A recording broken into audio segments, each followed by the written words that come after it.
Well, welcome back. Now we're talking about what happens at an annual meeting. Now remember, when we're talking about an annual meeting, typically we're talking about the annual meeting of the shareholders and the annual meeting of the directors for a corporation. An annual meeting for an LLC may or may not occur depending upon the operating agreement. But the key word for either or today is procedures. What you've got to remember is that the procedures here must be followed. Now, business owners routinely talk to me about annual meetings and they say, you know, why do I have to do that if I'm the owner and I'm all of the positions? Why do I have to go through the formality of electing myself and appointing myself, etc.? Well, these are the procedures that corporations are expected to follow.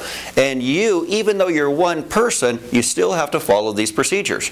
The benefit to you, of course, is that the meeting is going to be very fast, but the procedures must be followed. So let's take a look at some of the quick ones that we can do here.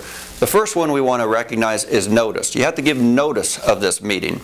Now, notice is sort of an antiquated procedure, but it is a procedure that must be followed. So what we do here is we either give notice if we have multiple shareholders, or if it's just us, we can waive the requirement of notice, but that procedure, the waiver, is in the writing, and that's important. The next function that we do is, of course, we have to call roll. Who's in the room? It's not just you. Remember, you wear many hats in our corporate structure, in our LLC structure. So you may be in the room as the shareholder. You may also be there as the director. You may be there as the president, the secretary, and treasurer. You are everybody, but you are not just there in your individual capacity. You're in the capacity of the officers of the company. So those procedures matter. So we have the notice, we have the roll call, we discuss business. At a shareholder meeting, we have to elect the director. And at the directors meeting, we appoint the officers. And that is a critical component of an annual meeting.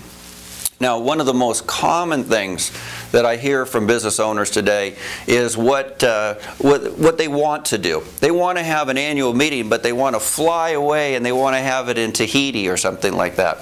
Well, always look to your bylaws, because within your bylaws it says that the annual meeting occurs on or about the anniversary date and usually at your place of business. There'd have to be some pretty good extenuating circumstances to allow you to fly to Tahiti to have a meeting with yourself.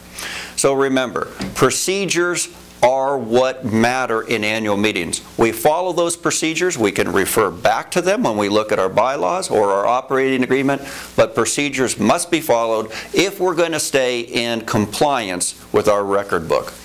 All right, well, let's talk some more about some of the other details of corporate operations and some of the other tutorials.